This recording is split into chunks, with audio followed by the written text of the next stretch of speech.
Selamat malam semua. Selamat datang di Ad America, pusat kebudayaan Amerika Serikat di bawah Kedutaan Besar Amerika Serikat di Jakarta. Dan acara kita malam ini adalah podcast Ad America, Activism for Peace and Inclusive Democracy. Jadi tanpa lama-lama lagi, aku akan langsung lempar ke moderator kita malam ini. Beliau adalah Civic and Human Rights Defender. Please welcome Kak Arfi Bastian. Halo, thank you Andrea. Selamat malam Sobat Amerika. Kita bertemu lagi di cara podcast untuk Inclusive Democracy. Malam ini temanya adalah Women, Peace and Security. Kita kedatangan tamu tercinta dan terhormat Mbak Ruby Khalifah. Beliau adalah dari Asian Muslim Action Network sebagai Chairwoman 2024 untuk Asian Democracy Network. Lalu komite WGWP, mungkin diperpanjang ya, Working Group of Women Preventing and Countering Violence Extremism dari tahun 2017 hingga saat ini. Lalu founder dan country representative dari Asian Muslim Action Network Indonesia dari tahun 2007 hingga saat ini. Mbak Ruby ini salah satu lulusan untuk Health and Social Science dari Mahidol University, Thailand. Lalu satu lagi tamu tercinta dan kehormatan dan salah satu panutan saya dalam pergerakan adalah Ibu Leni dari Yayasan Sekandi Sejati, adalah founder dan executive director dari Yayasan Sekandi Sejati sejak 2002 hingga saat ini, dan juga founder Warung Makci. Lalu sebagai health counselor untuk the Ministry of Health of Republic of Indonesia, dan juga training for trainer financial education for family yang diselenggarakan oleh International Labour Organization. Mungkin tanpa berlama-lama mau tanya nih, tahu nggak kenapa tiba-tiba malam ini ada di sini? Kita ya dari kamu. Tentu saja mungkin merespon situasi sosial politik kita ya, karena kan transisi Indonesia ke pemerintahan yang baru bukan sesuatu yang mudah. Mungkin ada sedikit turbulence, tapi mungkin ada hal-hal yang lebih positif ke depan, kita nggak tahu. Tapi membincang itu dalam konteks kita bicara inclusive democracy menurut aku sangat urgent sekarang. Excellent, emang kurang lebih seperti itu. Dan kalau Bu Leni gimana? Kok tiba-tiba ada di sini? Ya, sebetulnya ini kesempatan yang sangat baik sekali ya. Kami cukup berterima kasih dengan ET Amerika diundang ke sini untuk bisa menyampaikan situasi kondisi transpuan di Indonesia, yang mana ruang lingkup dalam hal politik dan berbagai bidang itu sangat sempit sekali, sehingga kita bisa berbuka dan juga mengutarakan seperti apa sih transpuan Indonesia yang sampai saat ini tidak adanya kesetaraan dalam hal hak-haknya dia sebagai warga negara Indonesia. Makasih sekali loh Bu Leni, dan memang tepat sekali apa yang disampaikan oleh Mbak Ruby dan Bu Leni terkait hal tersebut. Dan kita ini bertepatan dengan 16 hari anti kekerasan terhadap perempuan yang sudah dirayakan sejak tanggal 25 kemarin ya, dan kebetulan kita dapat nih prime-nya sekali nih hari pertama nih di sini di At America. Jadi jangan lupa follow sosial medianya At America dan juga sosial media para pembicara maupun sosial media dari Free and Equal Rights.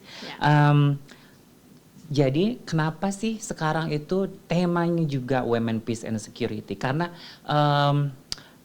Mbak Ruby ini salah satu expert di Indonesia terkait dengan Women, Peace and Security. Habis itu tiba-tiba ada juga disandingkan dengan Bu Leni yang salah satu promotor untuk diversity dan inclusion, khususnya untuk kelompok sexual and gender minority atau diversity di Indonesia. Nah, untuk bridging tersebut, mungkin saya akan membicarakan bahwa kenapa sih di tahun ini itu tadi emang benar bahwa kita ada tahun politik dan besok pilkada, ya kan tanggal 27. Jadi teman-teman besok semua yang punya hak suaranya, ayo pada melakukan pencoblosan untuk memberikan hak suaranya sebagai citizen Indonesia. Dan itu penting sekali karena bisa mengcapture atau menangkap apa sih hak warga negara Indonesia yang belum didengarkan, khususnya para calon-calon kepala daerah ini apakah bisa mendengungkan atau menyuarakan hak-hak baik perempuan maupun kelompok minoritas, dan khususnya kalau kita melihat dari Demokrasi Indeks Indonesia kan kita tuh flow demokrasi ya declining gitu kan, declining, dan kita nggak tahu nih tahun depan, kita lihat ya EU akan ngasih ngeluarin angka berapa gitu kan. Tapi kan kita sudah mulai di tahun bukan tahun pengunjung, di awal mula tapi di akhir babak untuk pemilihan which is besok.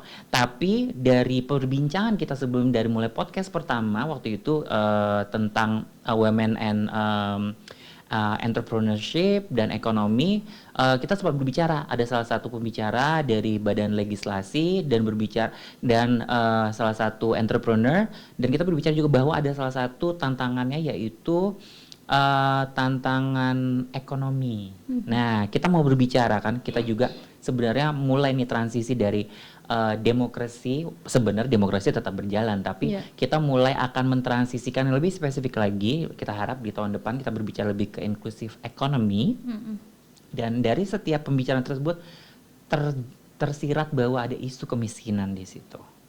Which is sangat penting sekali untuk mengentaskan kemiskinan. Makanya kita berbicara tentang ekonomi. Sejauh mana? Nah, kalau teman-teman sobat Amerika dan teman-teman yang hadir di sini mungkin sudah paham atau masih perlu diberikan informasi lebih mendalam, kenapa sih, apa sih kaitannya Mbak tentang women, peace and security, perempuan, perdamaian dan keamanan? Karena saya ingat satu ya, mungkin agak terlalu spesifik.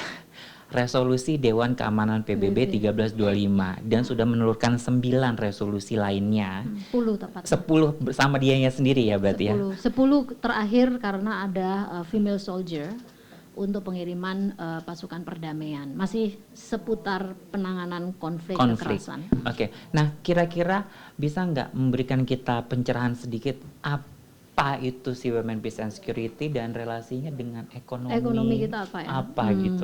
Ini berat juga nih. Oke. Resolusi 1325 originally itu dikeluarkan oleh Dewan Keamanan PBB sebagai respon dari feminist movement, gerakan feminis di global yang meminta dunia untuk mensensitifkan cara merespon konflik dan kekerasan. Karena waktu itu tahun 1995 seiring dengan Beijing Platform for Action, sebuah dokumen untuk pemberdayaan perempuan di dunia, itu ada area of concern A itu tentang perempuan dan konflik bersenjata. Karena saat itu memang dunia sedang berperang. Nah, satu yang diminta oleh ada sejumlah hal diminta oleh kawan-kawan feminis itu adalah inklusi pada perempuan. Inklusi maksudnya adalah diversitas yang ada di semua perempuan, termasuk transgender, sexual orientation, semuanya harus menjadi cakupan yang benar sehingga melihat perempuan itu bukan single entitas, tapi perempuan itu beragam. Nah, keberagaman itu ternyata membuat mereka cara terdampaknya konflik dan kekerasan beda-beda. Di negara-negara seperti Afghanistan, Irak, Iran, kemudian sejumlah negara lain, orang-orang yang memiliki ekspresi gender minoritas itu menjadi target utama. Gitu. Selain perempuan juga jadi target utama. Nah, ini tentu sangat beririsan. Yang lain juga mengenali bagaimana partisipasi perempuan, kemudian agensi perempuan di akar rumput, karena bagaimanapun juga perempuan dalam diversitas mereka berkontribusi sangat signifikan pada berbagai upaya penanganan konflik maupun perdamaian. Nah, apa hubungannya dengan kemiskinan? Tentu konflik dan kemiskinan sangat dekat banget. Konflik menimbulkan miskin, udah pasti. Karena apa? Ya karena semua resources dalam konteks konflik, infrastruktur, baik itu material ya, ataupun sesuatu yang tidak tampak tapi berjalan di masyarakat, termasuk norma dan kesepakatan di masyarakat bisa terdistract karena konflik gitu. Nah, di konteks kita berbagi sumber daya yang tidak merata bisa menyebabkan konflik. Nah, uniknya resolusi 1325 ini sejak diadopsi tahun 2000 sekarang berkembang. Karena apa yang menjadi threat atau ancaman bagi perempuan bukan hanya senjata, tapi ada banyak ternyata, termasuk salah satunya tentu saja menjadi fokus kami adalah semakin kuatnya konservatisme di masyarakat yang menimbulkan ancaman buat sebagian dari perempuan, khususnya perempuan yang hidupnya bukan bagian dari mayoritas gitu ya, ekspresinya di seharian dianggap tidak sebagai kebanyakan gitu. Nah, gagasan normativitas, kenormalan yang dikonstruksi oleh masyarakat ini bahaya sekali sehingga melibatkan banyak perempuan-perempuan yang tidak dalam konstruksi normal di masyarakat ya, itu kemudian mendapatkan ancaman yang serius. Di konteks inilah kenapa relevan Women Peace and Security dari perjalanannya merespon konflik bersenjata sekarang memang harus dipaksa untuk merespon ancaman-ancaman kepada perempuan ya, khususnya perempuan-perempuan yang tidak maksudnya di masyarakat itu tidak mendapatkan tempat yang bebas gitu. Karena kalau kita ngomongin demokrasi ya harus inline, harus ada kebebasan berekspresi dan orang berekspresi tidak boleh kemudian dihakimi apalagi diserang karena ekspresi dia. Nah, itu yang menurut saya tetap relevan. Nah, makasih sekali loh udah ada pencerahan. Jadi teman-teman di sini maupun yang online paham apa relevansinya dari Women and Peace Security terhadap kebebasan berekspresi, keberagaman dari women with dengan diversity-nya tersebut. Makanya kenapa diriku mau bertanya nih sama Bu Leni sebagai founder Makci dan pergerakan di mungkin Bu Leni bisa menceritakan sedikit pergerakan waktu di Yayasan Sri Kandi Sejati hingga bisa menemukan Makci. Itu sejarahnya seperti apa?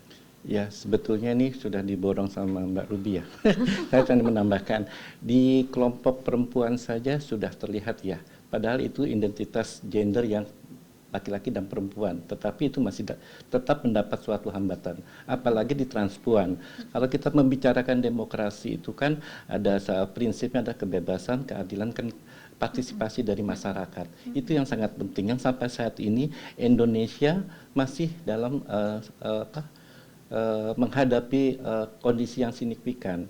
Jadi belum sepenuhnya transpuan atau waria ini mendapatkan hak-haknya sebagai masyarakat atau rakyat Indonesia ya, yang saat ini hanya dibelenggu dengan kebijakan-kebijakan yang tidak berpihak.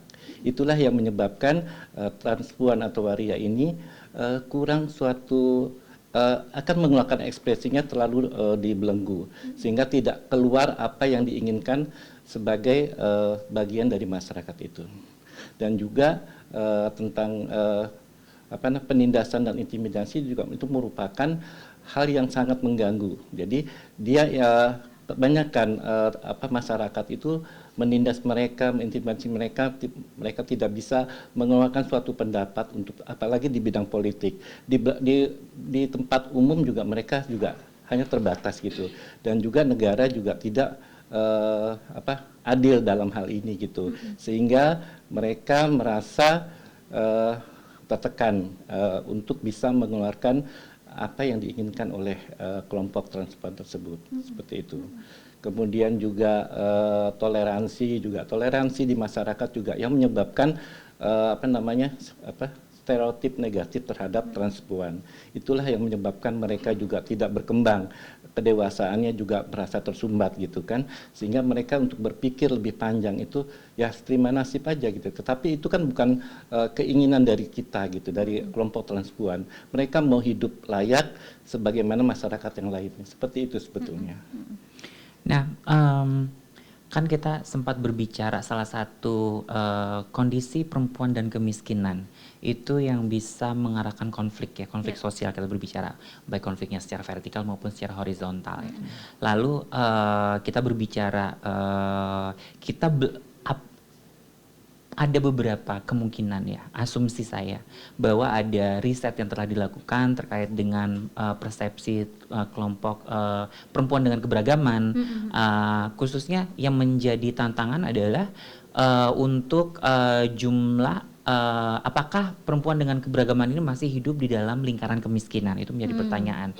Nah, di saat kita berbicara bahwa orang masih hidup di bawah garis kemiskinan, pasti kurang lebih ada banyak konflik yang dihadapi ya kan. So far kalau dari pengalaman Bu Leni ya terkait dengan teman-teman komunitas yang berada dalam kerentanan kemiskinan tersebut, apa sudah berapa banyak atau jenis-jenis kerentanan konflik apa sih yang mereka hadapi selama ini? Iya. Pertama awalnya adalah stigma dan diskriminasi.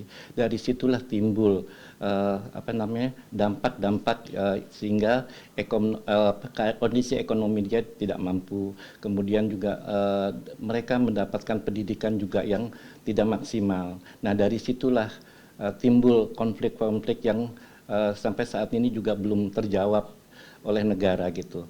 Paling juga sekarang yang ada juga bantuan-bantuan pemberdayaan transpuan juga hanya sebagai tanda petik hanya program aja, tidak ada berkesinambungan. Nah, karena ini perannya negara harus bisa mengidentifikasikan kebutuhan-kebutuhan apa sih yang penting untuk transpuan, karena dia juga merupakan kelompok yang harus dibantu gitu. Jadi tidak saja dengan komunitas yang lain, misalkan disabilitas ataupun apa, mereka juga perlu dibantu. Nah, dan juga mereka juga tidak mengetahui platform-platform yang dimiliki oleh negara itu seperti apa sih awalnya gitu, sehingga dia tidak bisa memberikan suatu masukan bagaimana ekonomi kelompok transpuan ini bisa maju, sehingga dan juga peluang-peluang untuk bisa mereka berusaha untuk itu juga hanya terbatas program saja gitu. Jadi dia berpikir, dan juga pendidikan dasar, pendidikan politik itu sangat kurang sekali, sehingga mereka untuk menyuarakan hati nuraninya untuk bisa menentukan pilihannya itu juga sangat terbatas. Itu sebenarnya. Sangat menarik ya, dan salah satu yang mungkin saya ingin mendalami lagi, banyak sekali inisiatif dari masyarakat sipil ya terkait pemberdayaan. Sebenarnya yang kita inginkan adalah dari pemerintah itu seperti apa program yang berkesinambungan ya kan. Dan seperti saya yakini bahwa Bu Leni pun sudah menginisiasi, salah satunya adalah Warung Makcik ya. Dan itu salah satu bentuk yang inisiatif datang dari masyarakat sipil. Boleh ceritakan sedikit nggak tentang Warung Makcik itu bisa hadir karena apa? Ya, itu adalah salah satu contoh ya kebijaksanaan dari yayasan lembaga. Jadi kita lembaga itu memberikan contoh kepada masyarakat bahwa waria juga bisa diberdayakan dengan usaha yang dimodali oleh lembaga. Itu adalah salah satu kemajuan daya mampu lembaga untuk bisa mendongkrak masyarakat, merubah pemikiran masyarakat bahwa kita juga waria bisa untuk usaha seperti itu. Nah, dari situlah karena memang kita juga saya dasarnya dari perhotelan, jadi punya dasar untuk itu. Sebetulnya teman-teman yang lain juga ada di bidang salon atau apa, tapi kesempatan itu belum belum ketemu gitu dari pemerintah gitu, hanya sebagai program saja. Sebenarnya dari situ titik tolak keinginan dari lembaga itu agar supaya waria itu muncul gitu. Tapi dengan kondisi stigma dan diskriminasi ya kadang-kadang itu yang menjadi suatu penghambat paling besar gitu. Karena kita juga harus berkamuflase gitu. Kalau misalkan hasil dagangan itu dari waria, dia berpikiran udah negatif aja.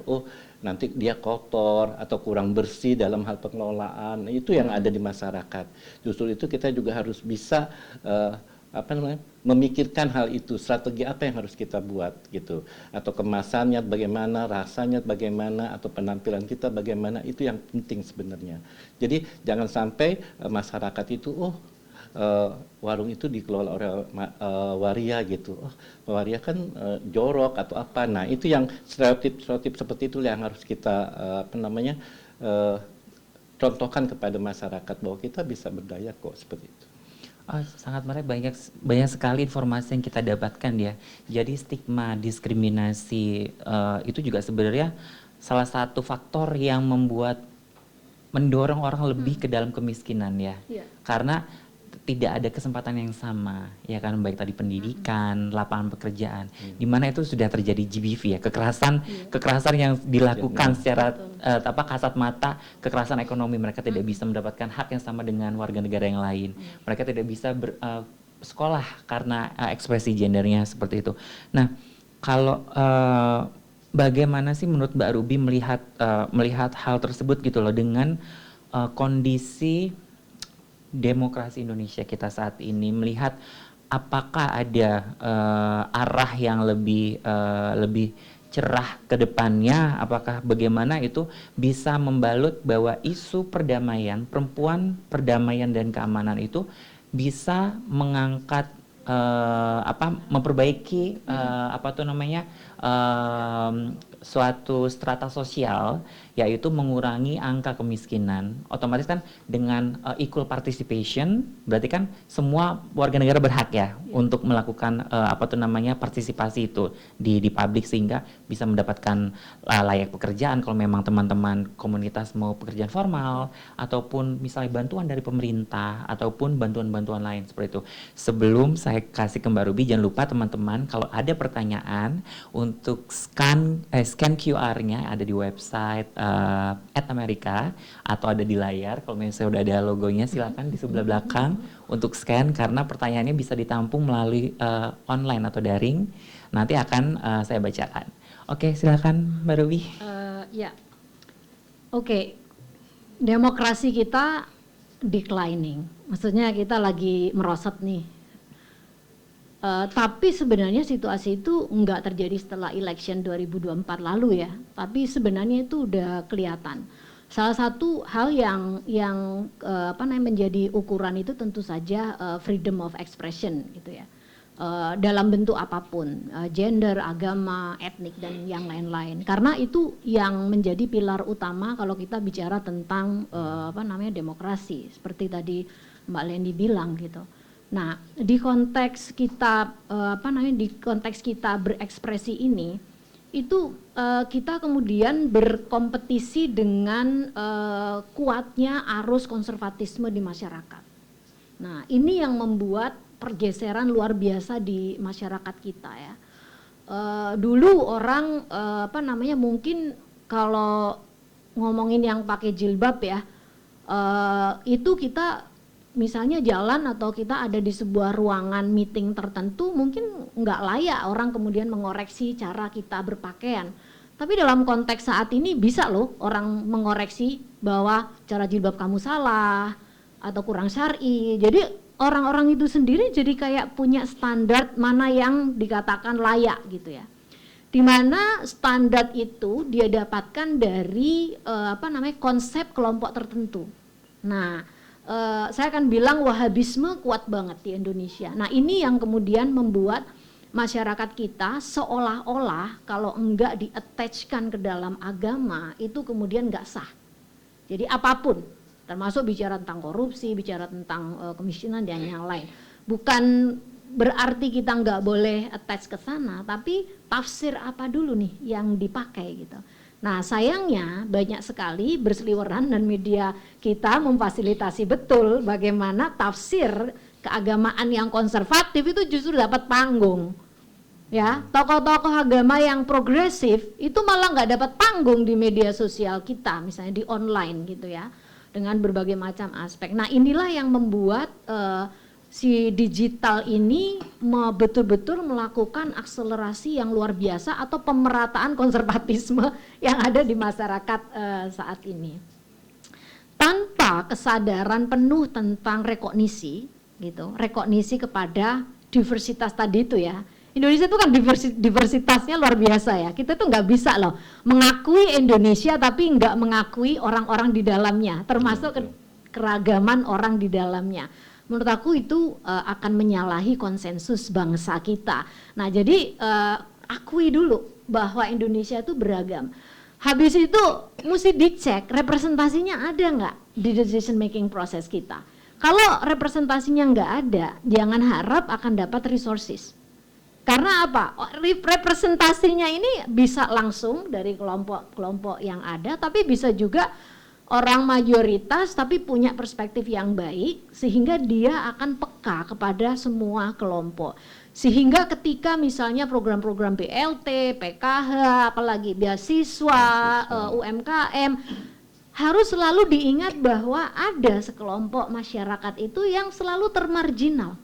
Nah, kalau kita nggak punya pimpinan yang mampu mendeteksi ini, maka yang dapat ya itu aja. Maksudnya kelompok mayoritas yang secara ekonomi mungkin masalah, tapi kelompok minoritas yang secara identitas dia itu sama masyarakat udah dikucilkan, mereka apalagi gitu kan. Jadi mereka itu layernya itu lebih bottom lagi gitu. Nah, kepekaan ini yang saya takut. Terus terang takut banget dengan cara pola propaganda di pemilu yang menggunakan identitas politik itu nggak edukatif banget buat masyarakat kita gitu sih, dan masyarakat kita juga akhirnya masih sangat pragmatis dengan transaksi seperti itu. Nah, pola politik kita yang tidak edukatif, lalu kemudian komitmen pada kuota 30% nggak kecapai, lalu kemudian partai politik dengan pola yang seperti sekarang gitu ya, korupsi merajalela, maka kayaknya akan sulit ya ke depannya. Saya tidak mau membawa Anda pada pesimisme, tapi be realistic gitu, bahwa kita menghadapi sebuah rezim baru dengan background yang saat ini, dan banyak orang-orang yang nggak kompeten ada di dalam birokrasi kita. Be realistic that we are going to face something more difficult perhaps gitu ya, lebih sulit lagi nanti ke depan. Maka dari itu aku pikir jaringan masyarakat sipil inilah yang harus jadi safety net. Jaringan masyarakat sipil inilah yang harus bisa saling support dan saling menguatkan gitu ya di dalam konteks perpolitikan kita yang turbulen saat ini.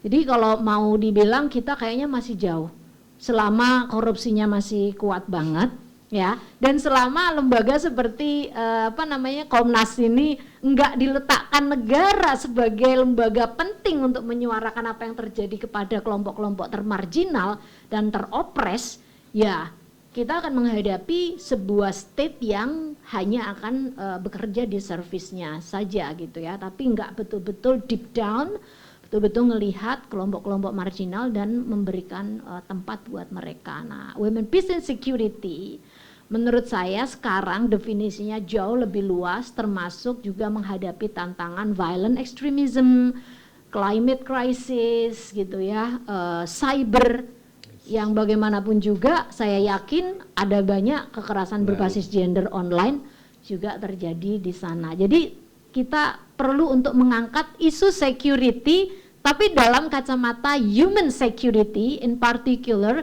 adalah security-nya perempuan. Ayo didefinisikan dan diomongkan ke publik, karena definisi security negara kita masih sangat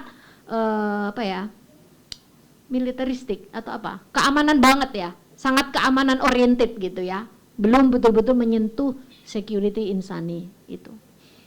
Menarik ya sebenarnya, karena barusan saya juga ingin menyambung karena kan untuk dari misinya sendiri si 1325 ini untuk Women Peace and Security adalah untuk perempuan sebagai agen perdamaian. Betul. Perdamaian kan nggak melulu tentang konflik bersenjata atau konflik yang lainnya, tapi termasuk konflik sosial, konflik bencana alam, humanitarian response, disaster risk reduction, di mana pemberdayaan ekonomi adalah salah satu sendi atau pilar di mana perempuan itu bisa menjadi agen perdamaian. Sekarang gini, yang masak, coba pertanyaan simple. Dari majority di Indonesia, walaupun ini pertanyaannya agak tricky ya, agak tricky ya. Yang nyiapin makanan di rumah siapa? Banyak kan perempuan. Perempuan kan. Otomatis yang ngambil keputusan rata-rata adalah perempuan. Terlepas ke diversity-annya, iya kan? Nah, di situ kan udah pasti bahwa perempuan sebagai pengambil keputusan, di mana masih banyak sekali yang untuk gender disparity-nya gitu, kesenjangan pengambilan keputusannya, even untuk berlaga di dalam Komnas saja susah. Komnas, kita ngomong Komnas Perempuan tuh susah, apalagi Komnas HAM atau Komnas lain yang dilewati harus melalui fit and proper test dari DPR atau dari Badan Eksekutif. Ya kan? Nah, sekarang pada saat kita ingin menggandeng atau membridging antara isu perempuan, economic empowerment ini sebagai peace agent atau sebagai agen perdamaian, ini gimana ya kira-kira? Karena kalau kita bilang humanitarian, semua orang itu di mata siapapun sama, even di dalam Islam. Iya kan? Yeah. Mungkin Mbak lebih paham ayatnya apa ya, karena saya kurang paham di situ. Nah, itu kan setiap orang berhak mendapatkan bantuan yang sama ataupun memberikan bantuan yang sama. Jadi bagaimana melihat equality itu sudah tidak pandang bulu lagi, karena kan pada saat kita ngomong women peace and security sebagai agen perdamaian, sebagai agen humanitarian, automatically semua sama. Tidak ada yang dibeda-bedakan. Orang dapat bencana alam nggak mungkin dong milih-milih kamu perempuan atau bukan, atau agamanya apa. Iya kan, nggak seperti itu gitu loh. Ini kira-kira gimana nih Mbak? Bagaimana melihat bagaimana sih kita membridging antara si women peace and security dengan economic empowerment itu sebagai salah satu agen yang bisa karena kan ekonomi penting buat semua orang. Pada saat dia ekonominya berdaya, automatically ada satu konflik yang bisa dia reduksi, which is konflik sosial, ketidakmampuan untuk menghidupi dirinya sendiri ataupun konflik-konflik lain, termasuk mungkin GBV. Karena pada saat kemungkinan besar pada saat orang hidup di dalam garis kemiskinan, akan ada bentuk-bentuk kekerasan berbasis gender lain yang terjadi. Situ. Mungkin bisa sedikit sebelum saya membridging ke Mbak Leni. Gini, inequality atau ketidaksetaraan itu kan ada di berbagai macam aspek ya. Ngomongin aspek sosial, ngomongin aspek politik, budaya, lalu satu lagi sebenarnya aspek ekonomi. Bahwa inequality itu exist kalau kita bicara tentang dunia ekonomi gitu. Misalnya yang sekarang sedang dibicarakan dunia nih, Beijing Platform for Action plus 30 yang baru saja selesai meetingnya di Bangkok, itu bicara tentang unpaid works. Ada positive sign bahwa semua negara sepakat untuk menjadikan unpaid works. Jadi kerjaannya nggak dibayar gitu loh. Dulu tahun 95 susah ngomongin kerjaan nggak dibayar nih apa. Maksudnya kerjaan kita ini loh sebagai perempuan hubungannya sama reproduksi. Nah itu tuh kan nggak dibayar kan, bener nggak? Nggak dibayar. Nah itu tidak ada dalam vocabulary-nya negara gitu.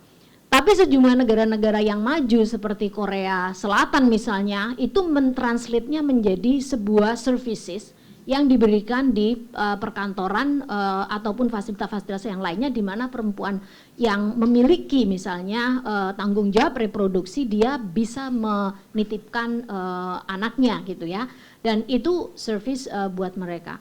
Unpaid works yang lainnya di mana seorang perempuan membebaskan dirinya dari tanggung jawab pekerjaan di dalam rumah lalu digantikan perempuan yang lain. Ngerti ya maksud saya? Digantikan perempuan yang lain, that's also part of unpaid yang harusnya mungkin perlu ada semacam perlindungan kepada mereka. Gajinya nggak equal. Ngomongin tentang perempuan bekerja di semua sektor non formal itu dihargai sangat rendah.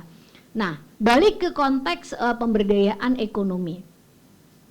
Apa yang menjadi catatan penting kalau pengalaman saya itu adalah pemerintah berduyun-duyun punya program pemberdayaan ekonomi, tetapi tidak memberikan elemen penting bagaimana ekonomi berdaya itu berdaya secara politik, di mana perempuan mampu untuk mengambil keputusan sendiri atau keputusan politik di dalam ranah-ranah di mana keputusan politik tentang perempuan itu diambil. Jadi banyaknya program UMKM ini tidak paralel dengan meningkatnya partisipasi politik kita. Kalau teman-teman lihat nih, dibandingkan dulu ya, sekarang itu program ekonomi banyak banget digelar oleh negara, meskipun belum adil ya Mbak Leni ya, karena ada banyak teman-teman perempuan nggak dapat. Tapi itu tidak membuat kemudian partisipasi politik kita even naik sampai 30%. Kita negara ini yang katanya demokratis ini teman-teman, itu masih 21,5% ya dari last election ya.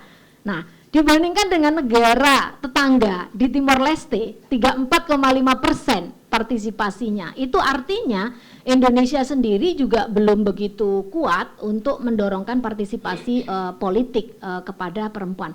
Salah satu yang kami deteksi dari sebuah review digital yang dilakukan oleh Aman Indonesia tahun 2020 tentang implementasi rencana aksi nasional tentang perlindungan dan pemberdayaan perempuan dan anak, termasuk salah satunya pemberdayaan ekonomi, adalah dalam konsep pemberdayaan ekonomi tidak dibarengi dengan intervensi penguatan partisipasi politik. Jadi ada gap yang luar biasa besar, yang itu menurut aku kesalahan konsep. Maka jangan heran kalau partisipasi politik kita tidak equal dengan upaya pemberdayaan ekonomi. Apalagi kalau kita bicara tentang kelompok-kelompok termarginal, itu lebih terpuruk lagi gitu ya, karena nggak bisa sampai ke sana. Nah, Women Peace and Security harusnya bisa melihat di bagian ini itu dengan tadi saya bilang ya, rekognisi keragaman perempuan itu maksudnya para pengambil kebijakan ataupun siapa saja yang ada di dalam level pemerintahan baik nasional maupun di daerah harusnya betul-betul punya kacamata inklusif tadi teman-teman. Jadi nggak harus didikte terus gitu loh, bahwa di komunitas itu ada kelompok ini loh, kelompok ini loh, kelompok ini loh. Mestinya dia punya kepekaan itu. Sayangnya itu nggak masuk dalam prasyarat sebagai pemimpin di lokal maupun nasional. Bahkan baru-baru ini ya, mohon maaf, saya kritik keras sekali. Ada seorang calon gubernur itu meremehkan, mempermainkan tentang perempuan kepala keluarga atau di masyarakat disebut janda. Menurut saya model-model kepemimpin kayak begini nggak usah dipilih. Karena apa? Dari awal pikirannya aja udah nggak justice, nggak ada keadilan. Apalagi nanti tindakannya itu lebih parah lagi, apalagi yang korup, pelaku kekerasan dan sebagainya. Nah, Women Peace and Security membukakan ruang, khususnya sebenarnya saya pengen banget framework ini sebenarnya diadopsi di konteks di mana bukan persoalan konflik kekerasannya ya, tapi betul-betul menjadikan kacamata di mana kita bisa melihat keragaman itu nyata di depan kita, dan mau nggak kita merekognisi, mengakui bahwa keragaman itu ada. Kemudian ada ketakutan nanti kita dosa loh. Ini tuh urusan dunia gitu loh, maksudnya lu mau nggak mengakui bahwa kita itu beragam, dan keragaman itulah sebenarnya bagian dari kita. Kalau saya pakai konteks keislaman, bagian kita mengapresiasi kebesaran Tuhan. Kalau teman-teman muslim buka Al-Hujurat ayat 13, bahwa pada akhir zaman kebaikanlah yang diukur, bukan identitas yang lainnya. Nah, kalau Anda kembali kepada basic banget kita beragama, harusnya kita bisa memberikan yang namanya rahmat buat semuanya, termasuk tentu kelompok-kelompok yang termarginal. Nah, kalau mereka udah direkognisi kan enak, kita bisa menjadi representasi mereka, sumber daya juga bisa dibagi gitu ya, sehingga mungkin aja ekonomi kita akan jauh lebih baik. Kok saya yakin ya, kalau negara merekognisi keberadaan semua kelompok, kok saya yakin equality secara sosial dan politik itu akan menyertai, termasuk equality secara ekonomi. Wah, ternyata kita belajar banyak banget di sini. Memang itulah yang paling penting banget ya. Sebelum saya lanjutkan, teman-teman silakan di scan QR code-nya untuk nanya. Monggo teman-teman yang online juga silakan, biar saya bisa tanyakan kepada para narasumber kita yang hebat-hebat ini. baik di teman-teman di sini maupun yang online, silakan untuk men-scan QR-nya. Nah, tadi kan sudah dijelaskan ya Mbak Leni dari Mbak Ruby bahwa kalau partisipasi politik, kita nggak hanya ngomong masalah politik di legislasi atau eksekutif ya, tapi partisipasi politik dia menjadi representasi dirinya sendiri ataupun komunitas, sehingga bisa menyuarakan apa yang menjadi haknya dia sendiri. Nah, tadi kan sempat sebutkan bahwa kalau itu menjadi merata, ke pemerataan itu sampai kelompok minoritas dan marginal, otomatis akan jauh lebih baik. Apalagi itu bisa mendongkrak angka demokrasi kita di Indonesia. Nah, karena Mbak Lina adalah salah satu pelaku partisipasi inklusif untuk ekonomi melalui Makci tadi itu. Nah, kira-kira apa sih yang bisa Mbak Leni share kepada kita itu yang perlu banget, yang masih missing ya, khususnya di komunitas, baik di komunitas marginal itu sendiri maupun komunitas masyarakat lebih luas gitu. Mungkin kira-kira bisa men-share apa sih yang masih missing, yang perlu banget di sektor UMKM atau di sektor pemberdayaan ekonomi seperti itu. Iya. Ya, sebetulnya kalau kita melihat transpuan atau waria itu kan kelompok yang unik ya, di mana mereka bisa menjadi suatu membuat suatu dialog dengan komunitas-komunitas misalnya konservatif atau dengan pemerintah, asalkan mereka mau menerima tentang apa yang diinginkan oleh transpuan gitu. Jadi ini yang tidak kurangnya keberpihakan, baik itu dari lembaga yudikatif, eksekutif yang kurang pendekatan kepada kaum transpuan, sehingga apa yang diinginkan oleh mereka itu tersendat di situ. Ya, sebenarnya kalau kita berpikir banyak sekali teman-teman yang mempunyai keahlian dalam berbagai bidang, tetapi karena ketidakberpihakan itulah yang menghambat mereka untuk bisa berekspresi.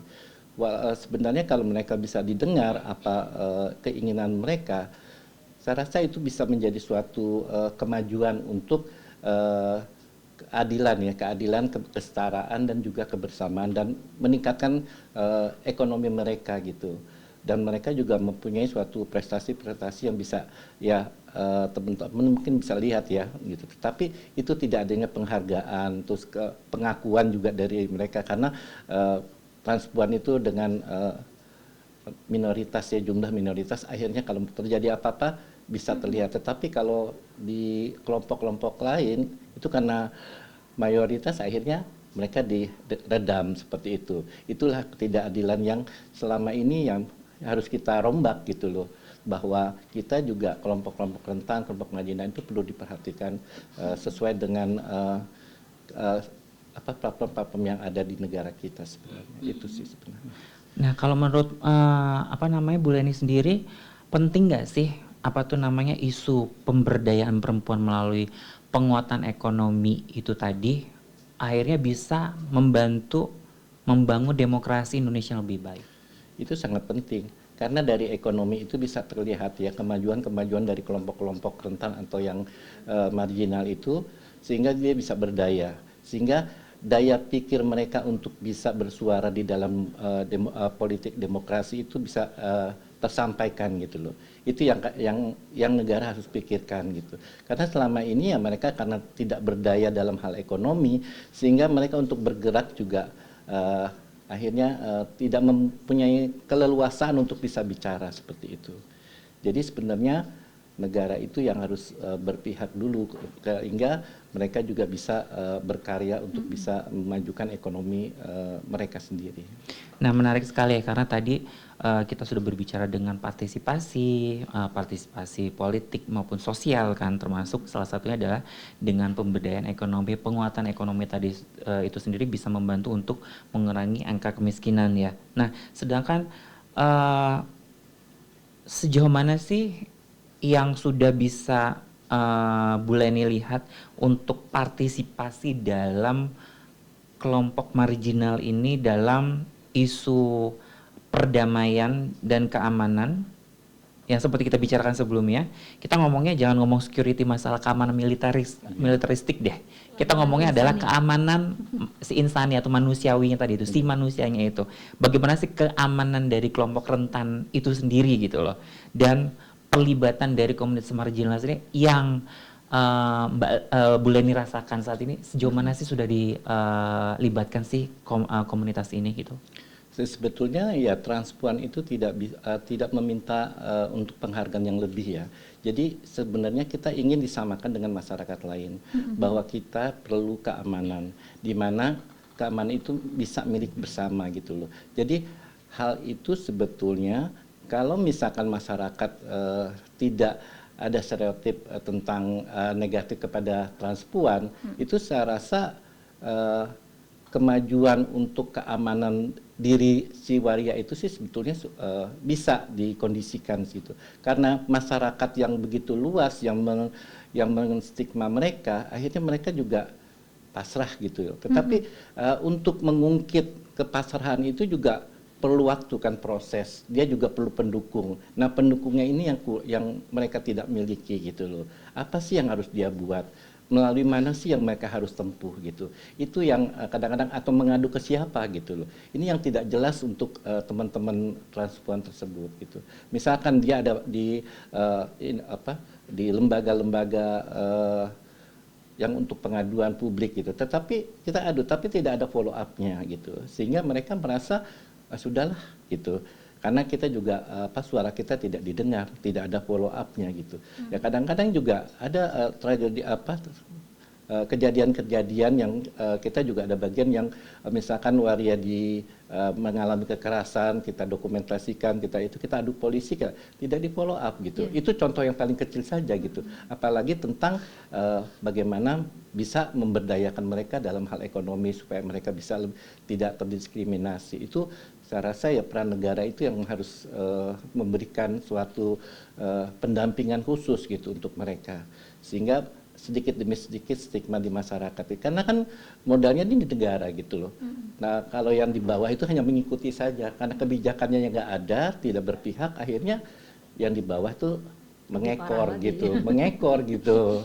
Sebenarnya maka saya tidak setuju kalau Indonesia middle up yang mana. Mereka tidak melihat banyak warganya yang masih mulung atau apakah itu middle up gitu. Itu sebenarnya yang harus kita negara pikirkan seperti itu.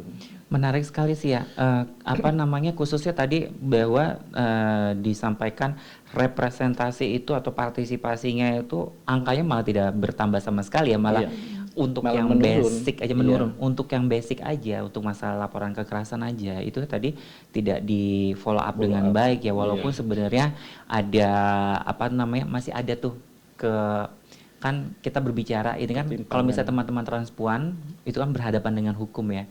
Kalau kita melihat kan transpuan adalah perempuan gitu. Namun kan secara hukum Indonesia tuh ya masih melihatnya masih secara biologis ya.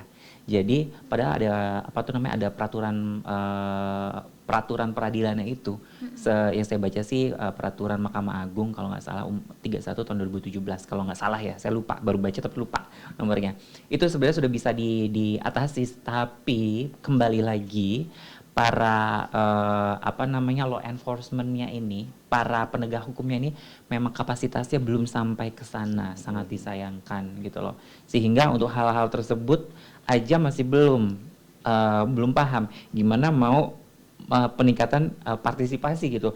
Kalau menurut Mbak Ruby sendiri ngelihatnya gimana sih penambahan partisipasi kelompok marginal dan perempuan marginal ini untuk isu women peace and security? Kalau dari pengalaman Aman Indonesia, partisipasi itu ada kalau perempuan dalam diversitas apapun ya, dia memiliki confidence. Nah, confidence perempuan itu dibangun dari knowledge. Nah, kebetulan kami running yang namanya Sekolah Perempuan Perdamaian di 43 desa. Itu yang ikut banyak ibu-ibu rumah tangga biasa, bukan aktivis, interetnik, interagama, termasuk gender apapun boleh terlibat di dalamnya. Yang paling penting itu adalah di proses bagaimana critical thinking. Karena yang menjadi salah satu menjadi masyarakat kita teropres itu adalah tidak punya kesadaran kritis, terutama kesadaran pada adanya relasi kuasa yang timpang. Nah, ini menjadi kunci kalau kita ngomongin tentang pemberdayaan. Orang yang diberdayakannya mesti sadar kalau ada relasi gender yang timpang di masyarakat. Baik itu di dalam rumah, kemudian di masyarakat secara luas, di ruang pekerjaan, dan politik dan yang lainnya. Nah, kalau kita bisa menjelaskan opresi apa yang dialami oleh perempuan, sumber-sumber opresinya seperti apa, maka sebenarnya pola-pola edukasi yang dilakukan oleh lembaga-lembaga non-profit, NGO, ya, non-government organization, itu sebenarnya akan bisa membangkitkan agensi perempuan ini menjadi jauh lebih baik untuk melakukan resistensi. Saya bilang resistensi perlawanan itu tidak harus dengan cara kekerasan ya. Kalau ditanya teman-teman transpuan sangat lihai bagaimana melakukan perlawanan kepada opresi yang terjadi baik di dalam keluarganya maupun di dalam masyarakat. Nah, pondasi ini loh yang aku ngerasa hilang dalam hampir semua programnya pemerintah. Jadi artificial banget gitu, cuman sekedar ritual gitu, tapi nggak betul-betul addressing gender inequality ini. Nah, kalau ini beres, maka sebenarnya menariknya pada konteks pemberdayaan ekonomi itu jauh lebih mudah. Karena kemudian orang menyadari bahwa itu bagian dari hal yang bisa kita empower gitu ya. Nah, tapi ini kan ekonomi mudah diterima nih oleh masyarakat nih ya. Kalau kita ke masyarakat bawa duit atau ngomongin tentang bagaimana ini pemberdayaan ekonomi, masyarakat tuh udah kayak semut itu loh, ngomong langsung kayak begitu. Tapi kalau misalnya ini nggak ada duitnya, ini untuk critical thinking, belum tentu Bu, belum tentu masyarakat itu mau. Kami mengalami itu, misalnya sekali buka sekolah perempuan perdamaian gitu ya, awalnya 60 orang daftar, terus kemudian kita bilang bahwa ini nggak ada uang duduknya loh, uang duduk, terus kemudian merotoli, kemudian jadi cuma 30 orang, which is fine. Karena cuma 30 orang itulah yang pengen betul-betul dia itu berdaya, keluar dari kungkungan opresi tadi itu, menyadari kalau relasi kuasa dia di keluarga punya masalah, keluarga inti, keluarga besar, dan apalagi relasi kuasa di masyarakat. Nah, ini yang sebenarnya perlu kita sadarkan. Maka jangan cuma punya program pemberdayaan ekonomi saja, addressing apa yang membuat relasi kuasa kita itu unequal gitu ya. Di situ menurut aku yang lain juga kayaknya sih pendidikan politik penting ya. Aku ngerasa sekarang ini Indonesia krisis pada pendidikan politik. Pendidikan politik itu terlalu diokupai oleh politik elektoral. Padahal kita lupa kalau pendidikan politik itu esensinya bagaimana masyarakat itu memahami kalau kedaulatan negeri ini ada di tangan masyarakat. Kedaulatan loh.